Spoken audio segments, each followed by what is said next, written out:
বাংলাদেশ জাতীয়তাবাদী দল বিএনপি বাংলাদেশের অন্যতম প্রধান ধানপন্থী রাজনৈতিক দল। তৎকালীন জিয়াউর রহমান 1978 সালের 1 সেপ্টেম্বর এই দলটি প্রতিষ্ঠা করেন।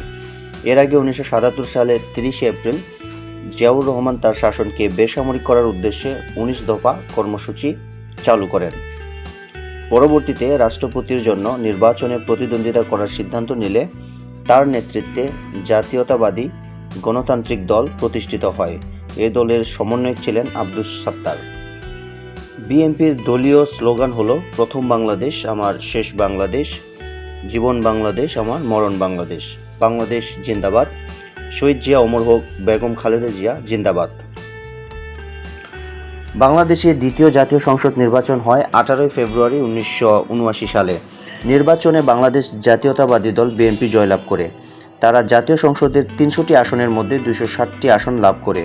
মোট ভোট সংগ্রহীত হয়েছিল 51.3%। বাংলাদেশে 1991 সালের 27 ফেব্রুয়ারি পঞ্চম জাতীয় সংসদ নির্বাচন হয়।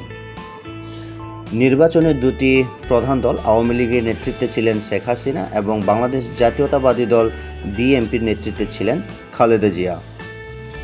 জাতীয় সংসদ নির্বাচনে 300টি আসনের বিপরীতে 424 জন স্বতন্ত্র প্রার্থী সহ 75টি দল থেকে মোট 2787 জন প্রার্থী নির্বাচনে অংশ নেয়।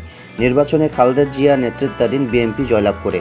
তারা 300টি আসনের মধ্যে 142টি আসন লাভ করে। মোট ভোট গৃহীত হয়েছিল 55.4%। ষষ্ঠ জাতীয় সংসদ নির্বাচন হয় 1996 সালের 15 ফেব্রুয়ারি। অধিকাংশ বিরোধী রাজনৈতিক দল নির্বাচনটি বর্জন করেছিল।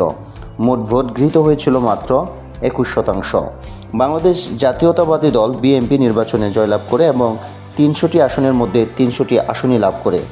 পরবর্তীতে নিরপেক্ষ নির্বাচন জুনে অনুষ্ঠিত হয়। বাংলাদেশের সংসদীয় রাজনীতির ইতিহাসে সবচেয়ে ছোট সংসদ ছিল এটি।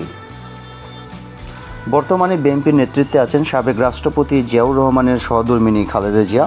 বেগম জিয়া বাংলাদেশের প্রথম মহিলা প্রধানমন্ত্রী এবং মুসলিম বিশ্বের দ্বিতীয় মহিলা প্রধানমন্ত্রী। প্রতিবার নির্বাচনে তিনি 5টি আসনে নির্বাচন করে জয়ী হয়েছেন। 2007 সাল থেকে সাবেক সংসদীয় হুইপ ও জ্যেষ্ঠ নেতা খন্দকার দেলোয়ার হোসেন দলের মহাসচিব হিসেবে দায়িত্ব পালন করে আসছিলেন। কিন্তু 2011 সালের মার্চে তিনি বার্ধক্যজনিত রোগে আক্রান্ত হয়ে মৃত্যুবরণ করার পর জ্যেষ্ঠ যুগ্ম মহাসচিব মির্জা ফখরুল ইসলাম আলমগীরকে দলের মহাসচিবের ভার দেওয়া হয়। দীর্ঘদিন সফলতার সাথে ভারপ্রাপ্ত মহাসচিবের দায়িত্ব পালন করায় বাংলাদেশের পরিচ্ছন্ন রাজনীতিবিদ হিসেবে সর্বজন স্বীকৃত মির্জা ফখরুল ইসলামকে বুধবার 30 মার্চ 2016 বাংলাদেশ জাতীয়তাবাদী দল বিএনপির সপ্তম মহাসচিবের দায়িত্বে নিয়োজিত করা হয়। বর্তমানে তিনি বিএনপির মহাসচিব হিসেবে দায়িত্ব পালন করছেন।